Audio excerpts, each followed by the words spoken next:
Hello and welcome to my FlossTube video. I'm Jane Farish and I'm so glad you're here with me. Today we're celebrating getting into the double digits. I think we're number 10 today. I am constantly in awe of the people that have made hundreds of FlossTube video, and I salute them and I can't wait to join them. So today we're going to talk about Jane Hattersley. She's my constant work in progress right now, so I'll bring you up to date with where I am with her. And we're going to talk about my favorite, well, you're not supposed to have a favorite. Okay, one of my most favorite needlework techniques, and that's white work. In fact, I'm going to give you a quick tutorial on one of the basics of white work called the Waffle Stitch. And we're going to tackle one of the biggest, most controversial topics, I think, in the whole world of needlework, and that is gridding. When to do it, how to do it properly, why to do it, why not to do it, etc., etc., etc. So stay with me. We've got all that and more coming your way.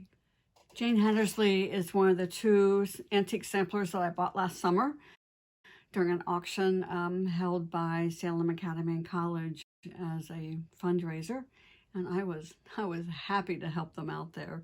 So Jane stitched her sampler in 1832, and she was just 10 years old. Now keep in mind that this is a work in progress and that I stitch in hand, so I am showing this to you, wrinkles and all. Okay, so gotten quite a bit done. I had to take a break from the alphabets. I usually start in the upper left-hand corner and work straight down the sampler.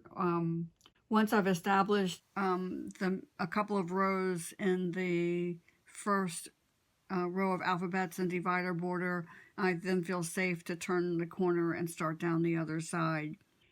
But to show you the rest of it, I have made a couple of changes on this. I felt like that Jane may have miscounted a little bit when she stitched this motif.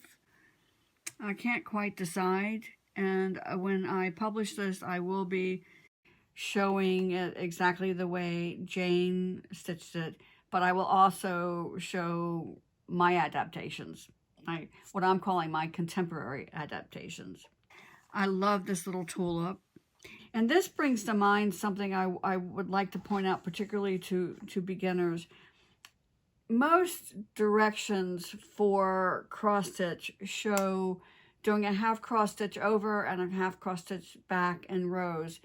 And although that may be the most traditional way to stitch, it's by far not the only way to stitch. And this little tulip is the perfect example of when you want to stitch in columns rather than in rows. For example, I would not have done this peach color, stitching one and skipping one, stitching one, skipping one, etc. That would just make the back way too bulky. So I stitched complete columns in each of the two colors.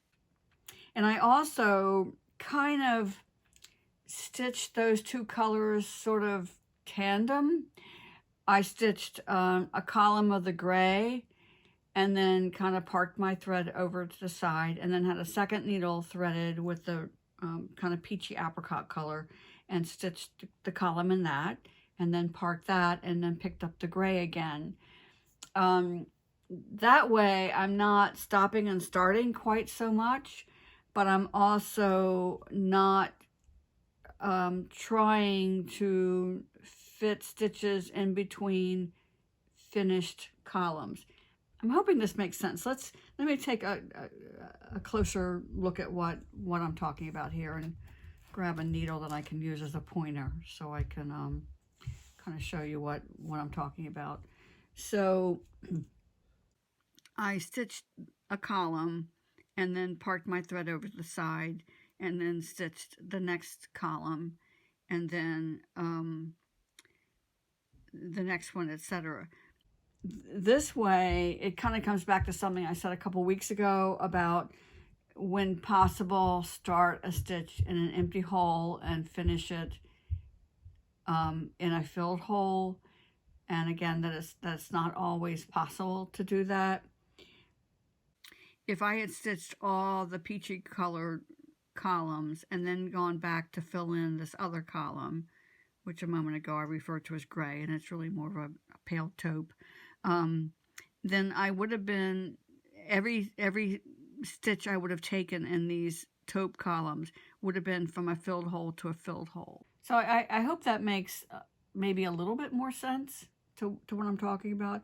Also to that end, if you are stitching traditionally where you're starting in bottom left and going up to upper right, I would also stitch this from right to left instead. So if I stitched this peach column, then when I'm starting this taupe column, each one of my beginning stitches would have been in an empty hole and going into a filled hole.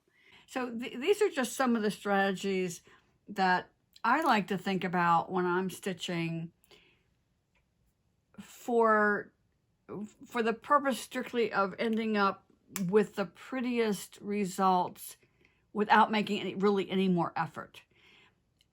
People often talk about that there are no rules in cross stitch, and although I don't know, I'm not going there today.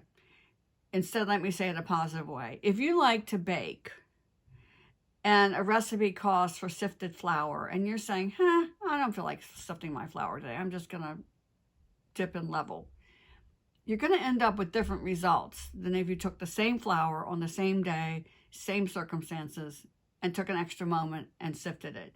Is one right and one wrong? I'm not going there in terms of judging anybody. But what I'm saying is that it will make a difference in the end result. And I don't really think anybody can deny that. So that is where I'm trying to help you become a thinking and thoughtful stitcher. If it truly doesn't matter to you, then that's okay with me. But if you look at stitching, you say, I wonder why my stitching isn't as pretty as that. Well, these are some of the reasons why. So if possible, strategize and stitch in such a way that you're starting in an empty hole and ending in a filled hole. It's not always possible, but when it is, you will see a difference in your stitching, I promise you. Here's one of the places where I decided that because this is not going to be a 100% exact replica, I decided that I wanted to change the colors in these blossoms. In the original, they're a pale gray. And I don't know, just the mood I was in or whatever, I just decided I wanted to use a sort of mauve-y pink. And I like it. So again, when I publish this, it's going to have a chart that's like, is the exact replica. And then there will be notes saying, okay, in the other photo, which is the more contemporary copy, here are some changes that I made. And I will be very clear in my instructions about that. So that's where I am with that. And like I said, I am really enjoying this. This is what I call a spot motif sampler. I don't know what the sampler experts call it, but I decided that I had to kind of take a break from all the alphabets and start getting into kind of what I'm calling the fun part of each of these motifs. And then I kind of, go back and do, one session on just doing alphabet letters, and then the next time I do another motif. And so I'm enjoying that.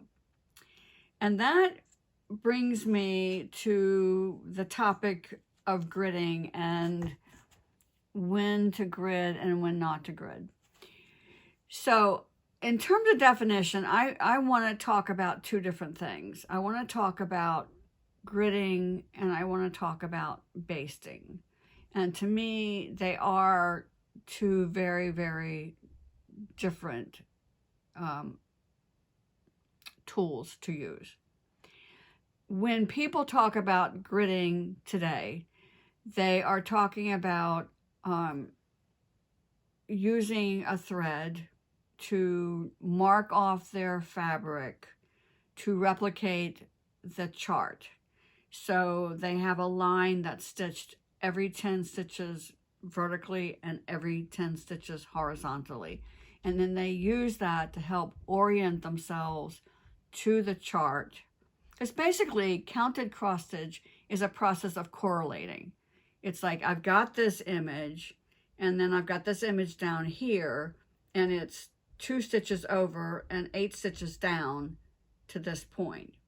So unlike what a lot of people think, you're not counting every stitch in counted cross stitch.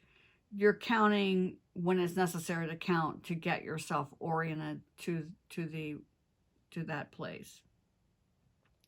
So so that's what a grid is to me. And my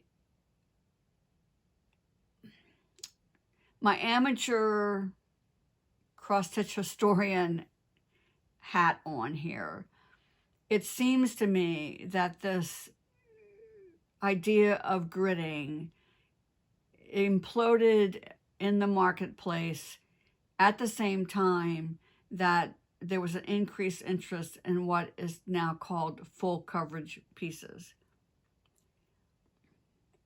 I kind of wish that there was a different name for it, kind of a prettier name. To me, it's like creating a tapestry. When you create a tapestry historically, the entire thing is stitched. And that's what a full coverage piece is. And frankly, if I were doing a full coverage piece, yes, I would grid. There's no doubt about it. I'm not inclined to do one, and please do not interpret that to mean that I have anything against them. It's just not my style. It just, you know, I don't have enough stitching hours in the day. You probably don't either. And so I devote them to stitching the things that I am designing to bring into the world of cross stitch. So that's me and my taste as a designer and the time that I have available as a stitcher. So I don't have a lot of expertise to offer you if you are doing these full coverage / tapestry style pieces. Other than to say, please, please, please don't use pens or pencils of any type. I don't care what the package says about it being water soluble, air soluble, whatever. You are sailing dangerously close to the wind, and when you use them. And the reason comes right down to chemistry. And I wrote about this years ago in one of my blog posts. I did some research in this about why do the lines sometimes come back? Why are they not always erasable? And it comes down to chemistry. And you know that when you apply heat to something, it can change the nature of it. You put butter in the microwave and it melts. It's liquid. It's no longer a solid. So those pens are the same thing. You put your needlework in a nice little travel portfolio bag to go to a friend's house to stitch with them when it's safe to do so. And on your way, you stop at the supermarket and you do, stop at dry cleaners, whatever. And it's, it's a warm day wherever it is that you live. And it's hot inside your car. So by the time you get to your friend's house, you have basically baked your cross stitch. And if you have not used a pen of some sort, water soluble or air soluble, you're probably okay. You haven't harmed your needlework. But if you have one of those pens that you have used, then I guarantee you have now changed the chemical composition of that ink. And all bets are off. It may come out, it may not come out. And there are documented cases of people who have used them and it has washed out as per described, and days or weeks or months later, it's come back. And one of the reasons it can come back is you successfully wash it, And if you are like me and you wash and iron all your pieces, now when you apply heat to it, if there is any residue of that ink left, you have now changed the chemical composition one more time. Another factor is your water. Your water may not be the same as my water. And so when you wash out these water-soluble pens, what you use to wash it out can affect whether or not it comes out entirely and whether or not it ever comes back again. So that's one whole set of reasons why I am adamantly against using them. The other reason is because there are better alternatives. So let's talk about the positive. Once again, I recruited my daughter Elizabeth to help me with a project for Jane Hattersley, and that is to stitch some of the motifs to be made into smalls. And this is one of them. This is that big flower with the urn, and we added her initials and the year, and the instructions for this will be part of that publication too. But I bring this to you as an example of her gridding. She mainly stitched this motif without any grid or basting at all. But then when it came time to do line up the initials and the date with what she'd already stitched, then that's when she decided to add a grid. It also helped her line up this top border. So notice that she has stitched lines that correspond to the grid lines in the chart, but not over the whole thing, just where she has needed them. And so that's what I'm going to call modified gridding, and comes closer to what I do as basting. The one thing that she's done here is that her lines that she has stitched do correspond with the lines in the chart. Okay. So, and what she has used is this easy count guideline, and it does come out very, very easily. I asked her not to take it out until I had a chance to show y'all her work here. So when it is time to take it out, then it's going to come out very, very easily. Okay, just like that. So, and one of the advantages of it is that it's not going to leave any kind of residue. It does glide right out, etc. So that's certainly a good alternative.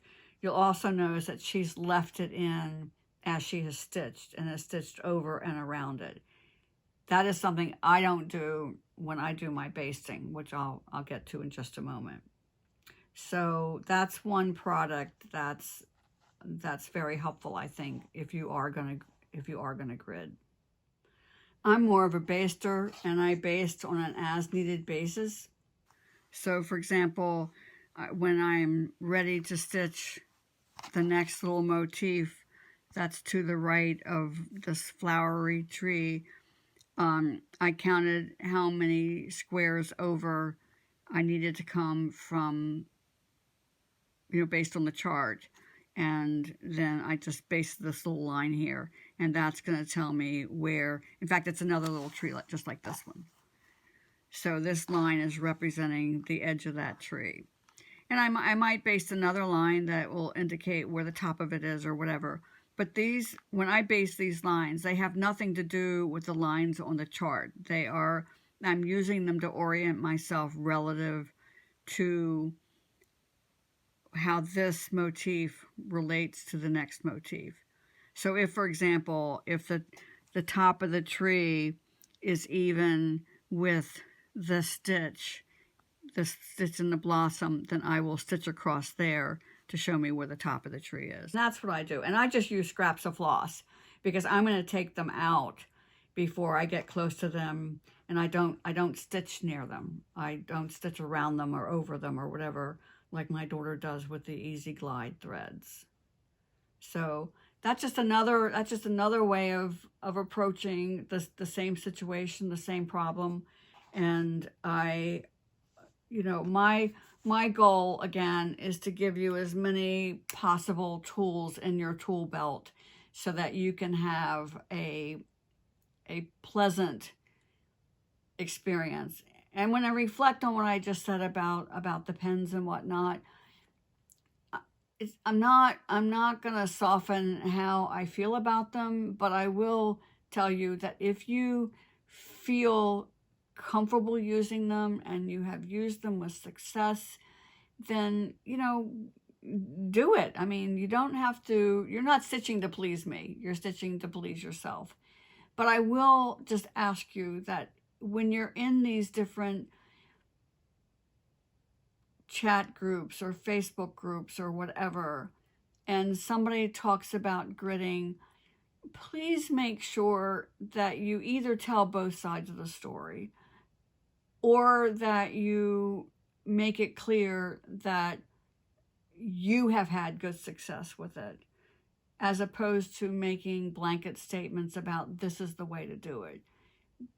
That's kind of when I get a little annoyed, is, for the sake of the beginners, it's wise to use best practices and not necessarily to start them off with shortcuts that may work for you. Teach them the basics and, certainly what are considered to be best practices, and then go from there. So, maybe best practices sounds like rules to someone. To me, they don't. Because again, to compare it to, say, to baking, if you, okay, I'll tell the story because I'm fairly certain the person who helped me make my family's traditional Hannah's butter cookies one Christmas will not ever see this video. I had a helper and totally novice when it comes to baking, but I was happy to have the help, and I enjoyed this person's company immensely. And the cookies were awful. I mean, I have made the same recipe. My family has been making the same recipe since I was 5 years old. The recipe, it came from a neighbor when we lived in Pennsylvania. She was a German war bride. She spoke very, very little English.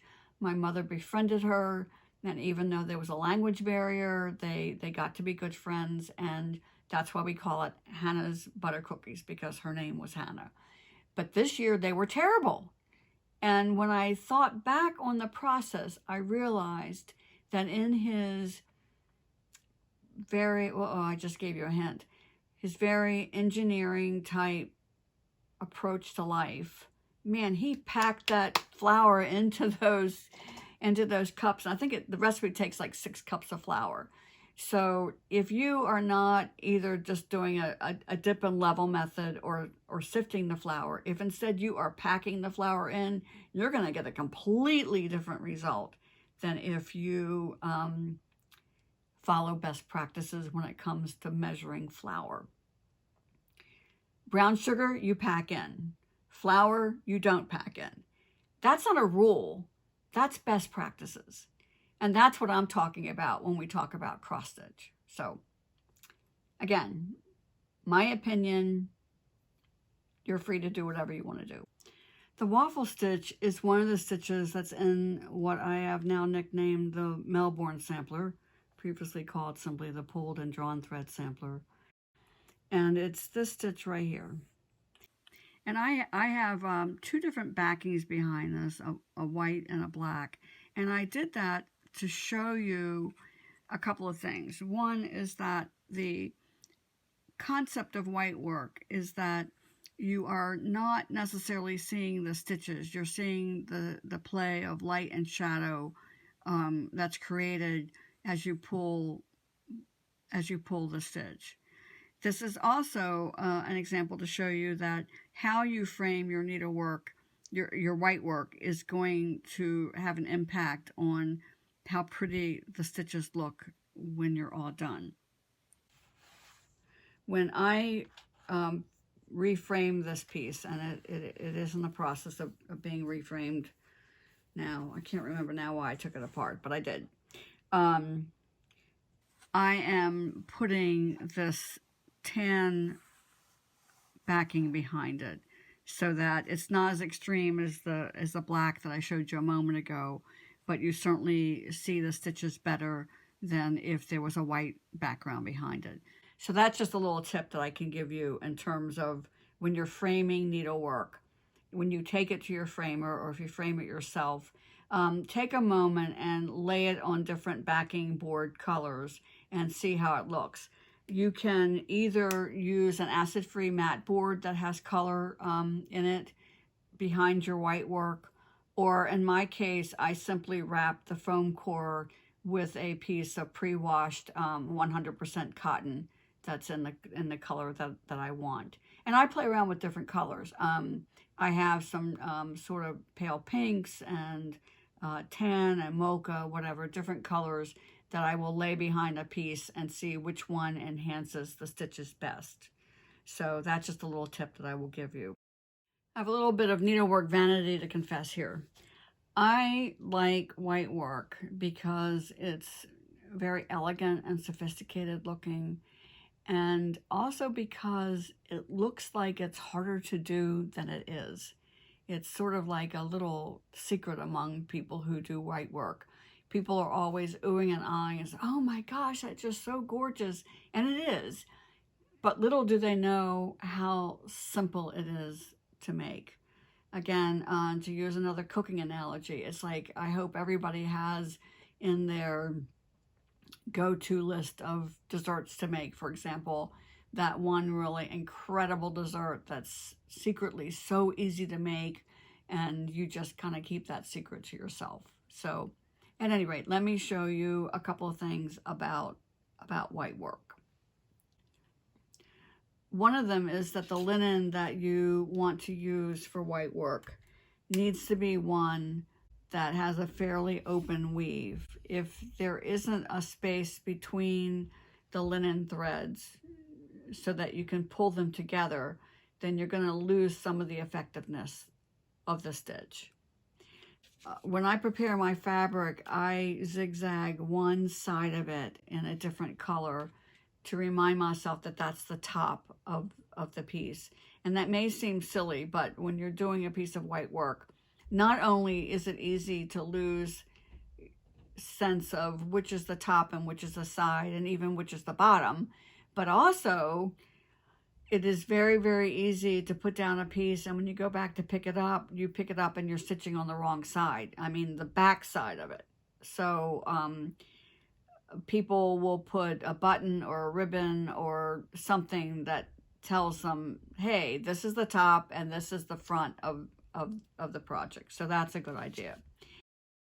If you're working with a piece of linen that's already been serged for you, for example, what I do is I take a piece of colored floss and I simply run it under the stitches that are in the serging, and then that again tells me that's my top front of the project. So that's just a couple of little general tips about white work. The other one is that just like when I'm dealing with floss, I dampen my linen thread that I'm using with my sponge, which just takes some of the sizing out of it, makes it a little bit easier to stitch with. Linen thread is a little trickier to thread because it's frankly rounder, fatter than floss. And so off camera, I have pulled that end of the linen thread between my teeth to flatten it so that it's easier to thread. Remember, the eye of your tapestry needle is a long, skinny opening, and it does not It's not easy to thread round things into that elongated shape. I'm going to use an away waste knot, and I very often use this in pulled thread work, so I'm putting a knot in the end of my thread, and I'm going to just put it over here, out of the way, and then I take just a kind of a looping stitch to get over to where I'm planning on stitching. So I'm going to start right here. So before I go any further, let me show you the stitch diagram. One of the reasons I really like teaching this stitch is because it's so simple, but also because it's the perfect illustration of one of the sort of phenomena of pulled thread work. In general, when you are doing pulled thread work and you are stitching straight up and down, but pulling to the right or the left, it's going to make that stitch slant. If the stitch is diagrammed on a slant and you pull it in the direction in which that slant would have been going, or the opposite of how that slant is going, it will straighten it up. So it's one of the things that throws a lot of beginners. They look at the chart. You look at this chart and you say, oh my gosh, all these stitches are just straight up and down. So how does she get that waffle effect from it? Well, you'll see in just a moment. So looking at the stitch diagram here, I diagram so that the dot is telling you where the stitch begins, where you bring it from the back to the front of the fabric. The arrow tells you the direction that stitch goes in, and the number is a sequence. And the waffle stitch can be done in lots of different configurations. For this example, I'm going to do it 4 threads high and 4 threads wide. So I'm going to come out here, go up over 4 threads, scoot under these 4 threads, and then from here, come down 4 threads, scoot under 4 threads, etc., back and forth.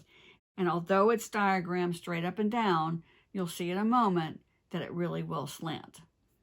Because I am also going to illustrate to you the concept of an away waste knot, and you want to leave enough thread that you can comfortably clip off the knot and rethread your needle 1, 2, 3, 4 threads, and slip my needle under 4 threads.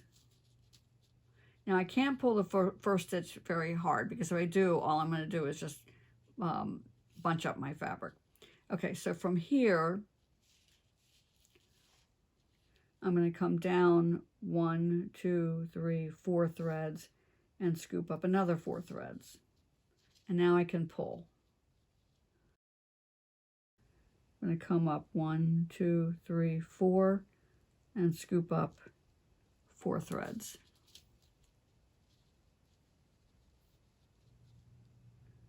Two, 3, 4, scoop up 4 threads. Whoops, that's just 3. Counting is an essential skill here. Now come up 1, 2, 3, 4, and slide my needle under 4.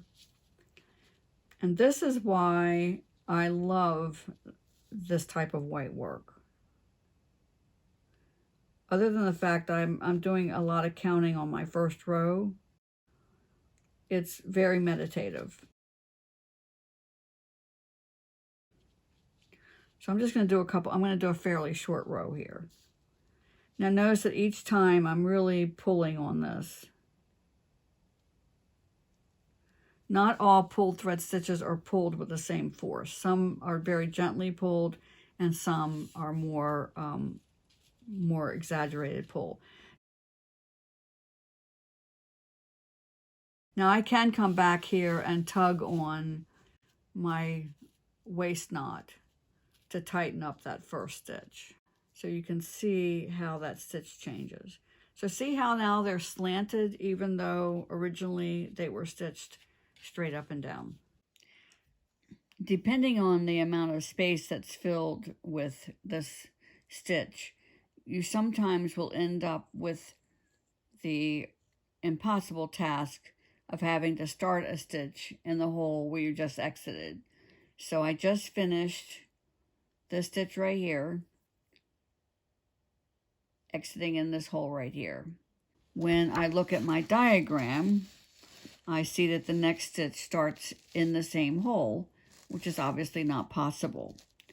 So I'm going to show you how to tuck your stitching thread to secure it so that you can do this.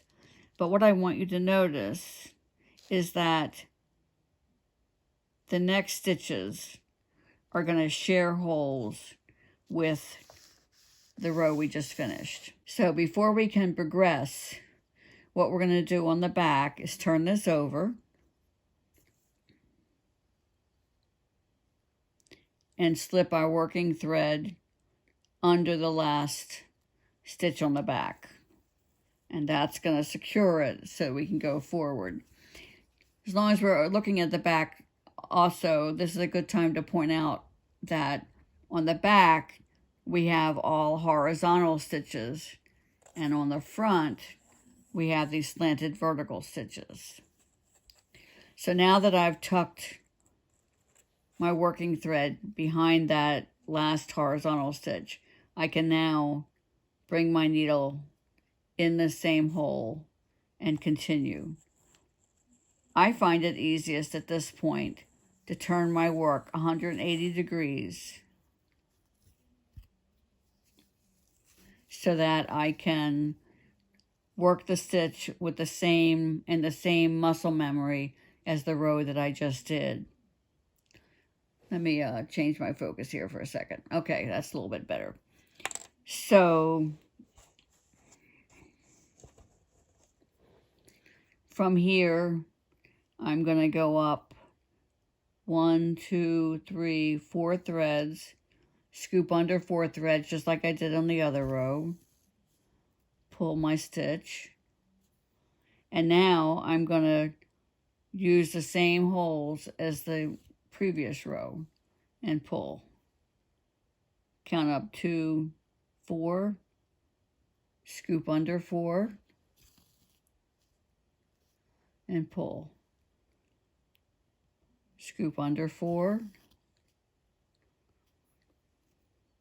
come up 4, under 4, and this next stitch I don't even have to count or look. I'm just going to go in the same 2 holes as the previous row.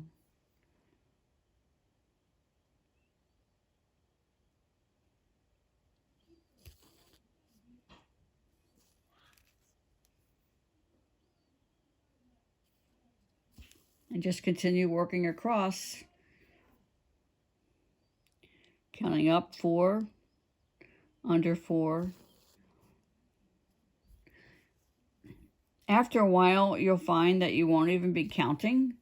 You'll just have a sense of where those 4 threads are, and it will become very evident to you quickly if you make a counting mistake. So now this end, I'm not gonna have to do that little tuck stitch because I'm gonna end my stitch here, and my next stitch is gonna begin 4 threads down from where I just exited. Once I've put my needle in place, I'm gonna once again turn it around 180 degrees. And now I'll scoop under these 4 threads. Now you may see that I don't know if you can see that my trailing thread is kind of behind this hole. I'm going to push it over with my finger that's behind so that when I scoop this, I'm actually catching that thread. And that's going to keep it from blocking this hole. So now I'm going to count down 4, scoop under 4, pull. Use these same 2 holes that I've already established and pull. Count down 4, under 4, and pull. And so you develop a rhythm after a while, and that's why I find this form of needlework to be so relaxing. I call it the Zen of needlework. Now, granted, there are some white work stitches that are more challenging than this one, but this is the first one that I learned.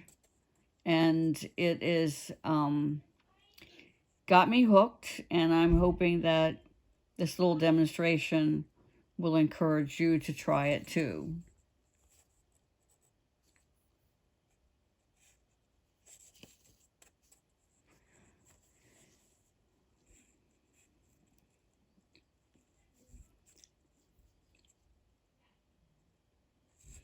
Now, even though my thread, I saw quite a bit of thread here that I could stitch with.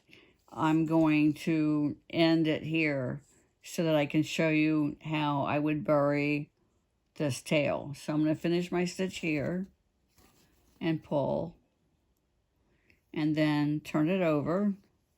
And again, you see a series of these horizontal stitches. So I'm going to push my needle up here,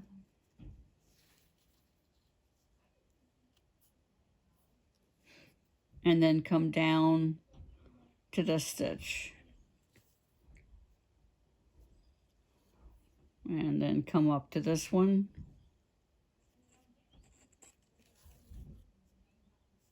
and down to the next one.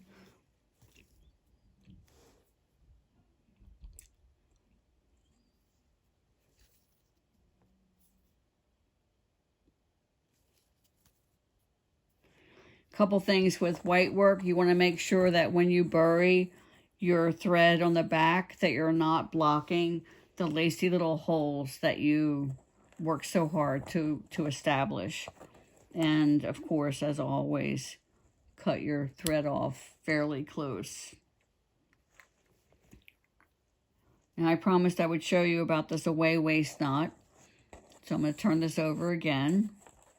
And here's my waist knot right here. So I'm going to clip that knot. We call it a waist knot because it's going to be waisted. And these sort of loopy basting stitches I made, I just do that to keep this thread out of my way. So now I'm going to thread the end of this in my needle. Need to flatten that thread a little bit.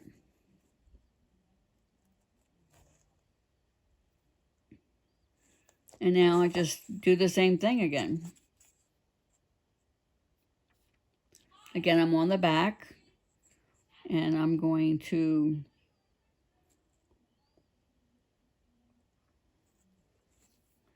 bury the thread by going back and forth like this.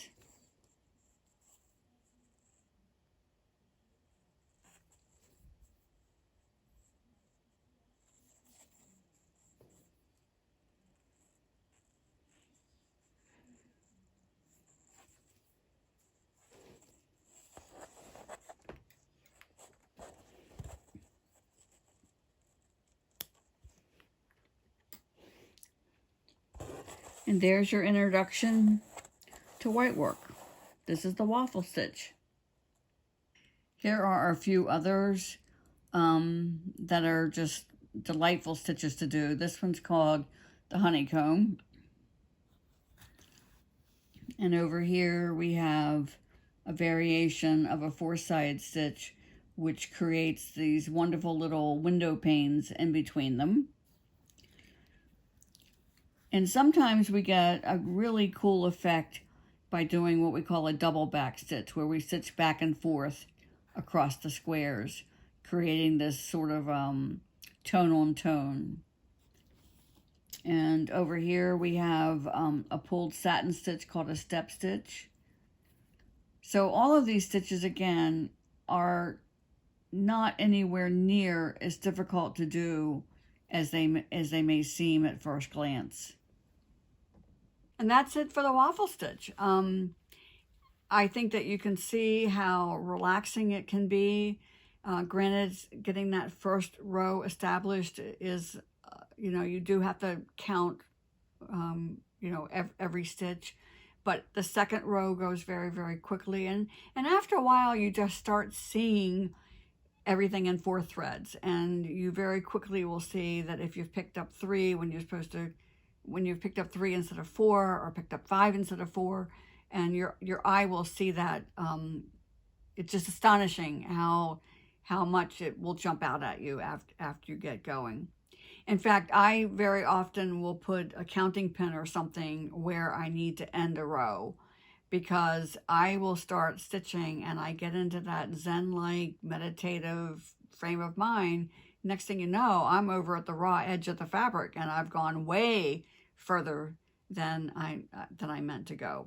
So currently, I am finishing up the 4th in the series of the English Summer Garden series. Lady Virginia will be in my Etsy store, I think in a couple of weeks. Lady Catherine is there now. There are a total of 4 in the series, and I have decided that previously I had them earmarked to be strictly teaching pieces, but you know, since we're not teaching in person right now, I decided to make instructional videos to go with each one of them. And I am just about finished with the series for Lady Virginia, and I expect to have them ready to release to the public in a couple of weeks. Like I said, Lady Catherine is already there, and then when time allows, I will catch up with myself and get Lady Charlotte and Lady Elizabeth done, and then that will have all 4 of them in my Etsy shop. And I'm also expecting to see them in your brick and mortar local needlework stores as well. Lady Catherine is already available in a couple of stores, and I'm hoping for wider distribution as time goes on, and eventually all 4 of them will be out there for your enjoyment. So, you know, when you're ready to try something a little bit different, don't be afraid of white work. And if you've never worked on linen before, it really is astonishingly easy to do. If you, my teaching learning theory is that if you want to learn something, and if you have fairly good instruction, then you're going to be able to do it. I mean, don't be put off by it. As I said, going into this, one of the things that appeals to me, appeals to my stitching vanity, is that it looks far more complex than it is to do. But because of that, it sort of puts a lot of stitchers off, and they think, oh, well, I'm not good enough for that yet. If you can count and you can follow directions, and it's something you want to do, you will be able to do it successfully. So I'm hoping that whatever you pick up to stitch, when you've got thread in your needle and can put up your feet and relax a little bit, I hope that you find that you can stitch happy and be safe. I'll see you next week.